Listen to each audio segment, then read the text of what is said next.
A very good morning, students. How are you? I think you are fine and you are enjoy your study. Today we will start the chapter 11 of your grammar book. So your chapter is interjections. And interjection is a word which generally heads on sentence. It's express uh, it express the speaker's sudden feeling और emotions. अब ये सबसे पहली बात तो जब आप 11 chapter खोलोगे ना तो आपके वो जो चैप्टर का नेम है वो बिल्कुल गलत प्रिंट हुआ है. चैप्टर 10 था कंजक्शन, ठीक है. अभी जो चैप्टर 11 है वो है इंटरजेक्शन, जबकि क्या लिखा हुआ है कंजक्शन. तो प्लीज़, जैसा कि मैंने सर्किल बनाया इसलिए बनाया है क्योंकि गलत लिखा हुआ है. अभी हम जो पढ़ रहे हैं वो इंटरजेक्शन पढ़ रहे हैं. बुक में बिल्कुल गलत प्रिंट हुआ है. यहाँ पे लेसन प्रिंट होना चाहिए था, लेसन का नेम द इंटरजेक्शन, लेकिन यहाँ पे वापस से चैप्टर 10 लिख दिया गया है द कंजक्शन, और जबकि हम पढ़ रहे हैं इंटरजेक्शन. तो प्लीज़ इसको आप सही कर लेना. अब इंटरजेक्शन क्या होता है इसको हम पढ़ते हैं, ठीक है. तो interjection is a word which generally heads a sentence. It's express the speakers sudden feeling और इमोशन. इंटरजेक्शन वो शब्द होते हैं जिससे कि हमें कहने वाले की जो एकदम से जो फीलिंग्स आती है ना, सडन फीलिंग और इमोशंस को जो दिखाता है. सडन फीलिंग मतलब या तो कोई बात सुनकर हमको बहुत ज़्यादा खुश हो जाना, या बहुत ज़्यादा दुखी हो जाना, या बहुत ज़्यादा सरप्राइज हो जाना.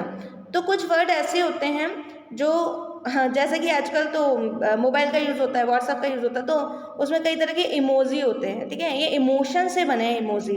जैसे जो बहुत सरप्राइजिंग फीलिंग वाला इमोजी होता है, बहुत हैप्पी वाला होता है, या बहुत सैड वाला होता है जिसमें से वो आंसू निकलते हैं. तो हम उन्हीं की बात करें. वो जो इमोजी हैं वो इमोशंस हैं, वो फीलिंग्स हैं. तो वो क्या है, इंटरजेक्शंस हैं.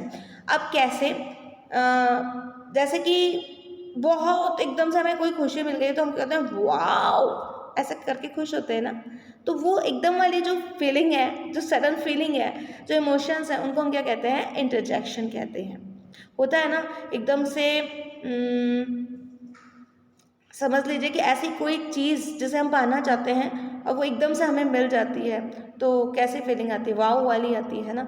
और कई बार ऐसी सैड न्यूज़ आ जाती है जिसको हम सोच भी नहीं सकते, तो उसको सुन के हमको लगता है व्हाट, इस तरीके के इमोशंस आते हैं. तो ये जो वर्ड है वाव, व्हाट, हुर्रा, हाश, ये जो वर्ड है ना, ये क्या है, इंटरजेक्शन वर्ड है, ठीक है. इसके बारे में हम पढ़ते हैं. An interjection is a word which generally heads a sentence. It express the speaker sudden feeling और इमोशन. इंटरजेक्शन वो वर्ड है जो कि हेड सेंटेंस का हेड होते हैं, एंड इट्स मतलब सबसे पहले लिखे जाते हैं. जो इंटरजेक्शन वर्ड है वो सेंटेंस में स्टार्टिंग में लिखे जाते हैं, और ये स्पीकर्स की यानी कि कहने वाले की सडन फीलिंग को और इमोशंस को बताते हैं. His grandmother is dead and he exclaims alas my grandmother is dead. मतलब ये जो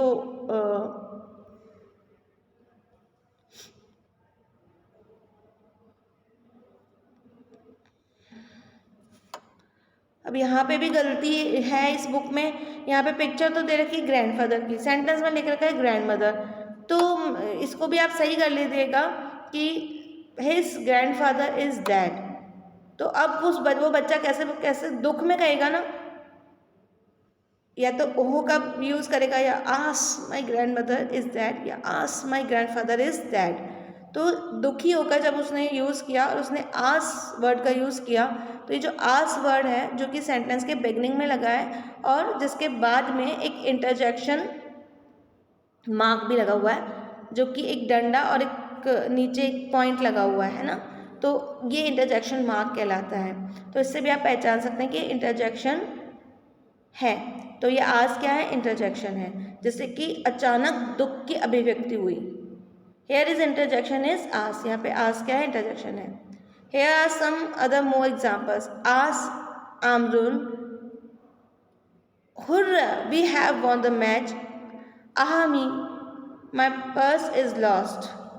तो ये तीनों जो वर्ड है, पहला आह आमरून कि मुझे चोट लग गई है, तो उसमें वो दुखी होकर बता रहा है. और एक जो सेकंड सेंटेंस है वो एकदम hurrah I want the match, कि हम जो मैच है वो जीत चुके हैं। तो वो उसकी सडन वाली फीलिंग है मैच में, क्योंकि लास्ट बॉल तक नहीं कहा सकता कि जीत जाएंगे या हार जाएंगे। तो लास्ट बॉल, और बेसिकली जो लास्ट वाला जो मैच होता है ना, लास्ट जब बॉल चल रही होती है तब ज़्यादा मैच देखने में मज़ा आता है। और वो जो फीलिंग होती है वो बिल्कुल सडन फीलिंग होती है जब लास्ट बॉल पे 6 लग जाता है और जीत जाते हैं। तो तभी ये वाली बात निकलती है, hurrah we have won the match. हम जीत से कहते हैं hurrah we have won the match, कि हम मैच जीत चुके हैं। Ah my purse is lost. एक लड़की जिसका पर्स गुम गया है तो वो बहुत दुखी होकर कह रही है आह मी माई पर्स इज़ लॉस्ट, कि मेरा जो पर्स है वो गुम गया है। तो यहाँ पे आह मी बहुत ही दुखी होकर वो कह रही है। तो ये इंटरजेक्शन दुख वाला है, ठीक है। The interjection it's literally functions. The literally function of the interjection is evident. It has to go out as an exclamation. Then he has to express some sudden feeling and emotion. The sudden feelings may be that surprise, great fear, etc. Interjection may express a strong feeling of। अब वाकई में जो interjection है उनका तो हम अपने daily life में यूज़ करते ही हैं, और वो अचानक से हमारे मुंह से निकलते हैं। ये वर्ड्स हमें लर्न करने की ज़रूरत नहीं है, ये स्ट्रॉन्ग फीलिंग्स हैं जो अचानक से निकलती है ना। जैसे सुई कोई आपके चुभवाता है तो क्या होता है, आह ऐसा दर्द होता है ना, तो वो इंटरजेक्शन है, राइट। और एकदम से कोई सैड न्यूज़ सुनते तो हम कहते हैं ओ नो, तो वो एक सडन फीलिंग है, एक्सप्रेस होती है, अचानक से होती है, ठीक है।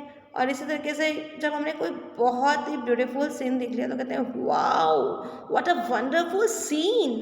तो ये भी क्या है, एक सडन और इमोशन वाली फीलिंग है जो कि आपके अंदर से आती है, और ये वर्ड्स अंदर से निकलते हैं।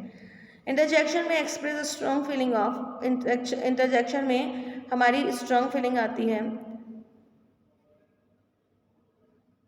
अब जॉय ने बोला joy through hurrah huzza huzzah as hurrah huzza we have won the match. तो जब मैच जीत जाते हैं तो हम कौन सा इंटरजेक्शन का यूज़ कर रहे हैं, हुर्रा जीत गए हम, और हज़ा ये दोनों इंटरजेक्शन है। सरप्राइज थ्रो, सरप्राइज के लिए कौन कौन सा इंटरजेक्शन यूज़ करते हैं, हाँ व्हाट एज। कहते हैं हाँ मुझे तो पता ही नहीं था, हाँ तुम्हारे घर में चोर आ गया। तो ये जो हाँ वाला जो है ना वो क्या है, सरप्राइज वाला फीलिंग आ रही है ना उसमें, हाँ ऐसा। इसी तरीके से व्हाट, इस तरीके से बोलते हैं ना कई बातें सुनकर हमारे मुंह से निकलता है, तो वो सरप्राइज वाली फीलिंग है। और एकदम से इसी तरीके की what he is a thief, मतलब किसी के बारे में हमें पता नहीं कि वो चोर है, तो फिर हम कहें व्हाट, बाद में पता लगा ही इज़ अ थीफ, तो ये सडन फीलिंग है। रिलीफ, अब रिलीफ वाले जो इंटरजेक्शन है वो कौन से हैं, ah as have the police gone. जैसे कि चोर जो है वो छिप जाते हैं और उनके पीछे पुलिस जो है उसका पीछा करती है, लेकिन जब वो पुलिस चली जाती है तो वो जो चोर है वो कैसे उनको रिलीफ होता है, कैसे ah have the police gone, police चली गई है, तो लाइक रिलैक्स वाली है ना। और इसी तरीके से जब हमारे एग्ज़ाम हैं वो किसी कारण से टल जाते हैं तो क्या बोलते हैं, एग्ज़ाम हैज़ गॉन, तो बोल नहीं सकते हैं, उसको क्या बोलेंगे बताइए, कि हमारे एग्ज़ाम टल चुके हैं, तो वो उसमें भी एक बहुत ही रिलीफ वाला हो जाता है, ठीक है। या फिर एग्ज़ाम हमारे ख़त्म हो जाते हैं और वो जो लास्ट दिन होता है तब हम बोल सकते हैं एग्ज़ाम हैज़ गॉन, कि एग्ज़ाम जो है वो जा चुके हैं, ठीक है ना। तो ये एक रिलीफ वाली फीलिंग होती है। सॉरो ग्रीफ, सॉरो और ग्रीफ में बहुत जब दुखी हो जाते हैं तो कौन से इंटरजेक्शन का यूज़ करते हैं, आस का यूज़ करते हैं। Alas my grandpa is death, मेरे जो दादाजी हैं गुजर चुके हैं।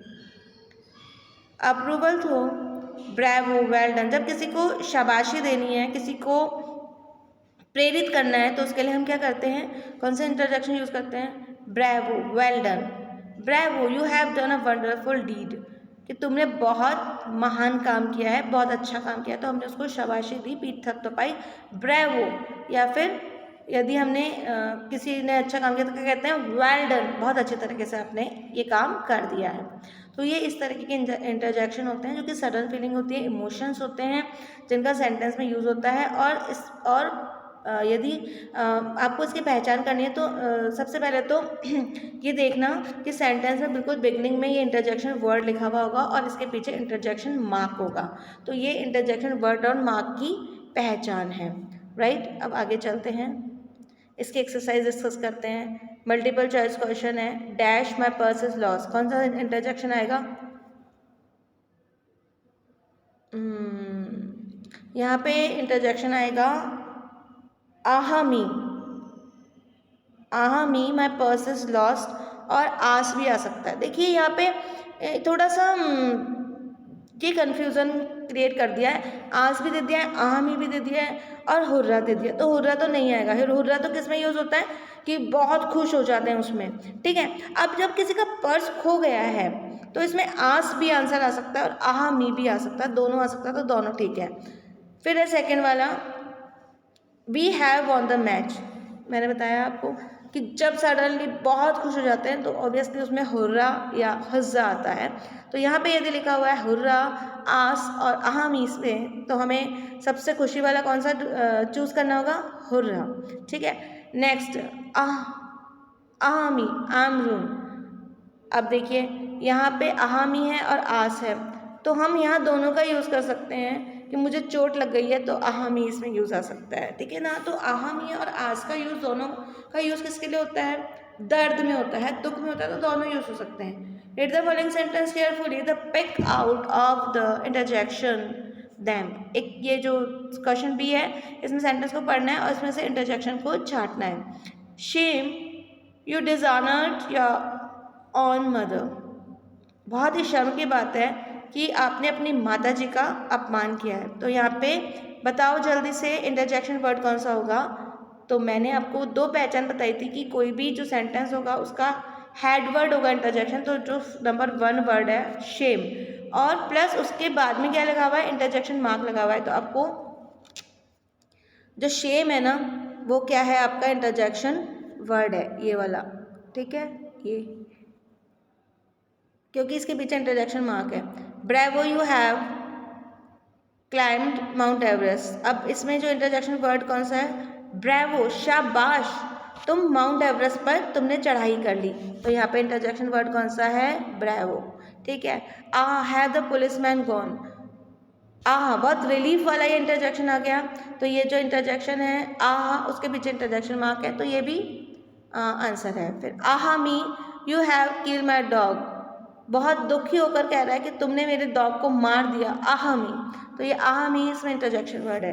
Hurrah we have won the cup, हम मैच जीत चुके हैं और हम कप जीत चुके हैं। तो यहाँ पे जो हुर्रा वर्ड है वो इंटरजेक्शन वर्ड है। आज माई ग्रैंडपा इज नो मोर, बहुत दुखी होकर कोई कह रहा है मेरे दादाजी अब नहीं रहे, तो यहाँ आज।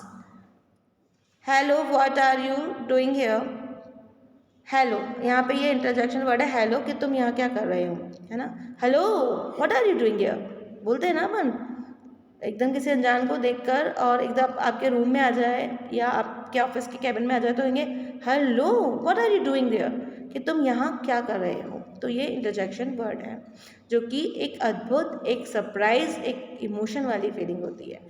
एक बार मैंने आपको ऊपर एमसीक्यू बताया है, इसको हम वापस से टच करेंगे। इसमें देखिए फर्स्ट वाला एमसीक्यू है dash my purse is lost. यदि आप बुक में देखोगे तो आपको इसका आंसर क्या दिखेगा? पर्स लॉस्ट का के साथ क्या लिखा हुआ है? आहामी। तो इसका जो आंसर है ना, सॉरी, वो दोनों आ जाएगा। एक तो ये आस भी आ सकता है और एक इसका आहामी भी आ सकता है। और दूसरा वाला है we have won the match, इसमें तो हुर्रा ही आएगा। फिर आई एम रन, मुझे चोट लग गई है, तो इसमें आहामी भी आ सकता है। और एक आपको अलग से वो दिया हुआ है इधर, क्या दिया हुआ है? आस, वो भी आ सकता है। तो इसमें कन्फ्यूज़न होने की बात नहीं है। यदि आप दोनों में से किसी पे भी टिक कर दोगे तो मैं आपको मार्क्स दे दूँगी, क्योंकि दोनों दुखी होने के लिए यूज़ होते हैं। आस भी होता है और आहामी भी होता है, राइट। और फिर PDF में आपको मिल जाएगा, वैसा ही आप कर लेना। और ये जो चैप्टर है वो बिल्कुल कंप्लीट हो चुका है। इंटरजेक्शन समझ में आ गए होंगे आपको। Now you can do your work in your book. Please don't do this work in copy and do your work neat and clean and proper time.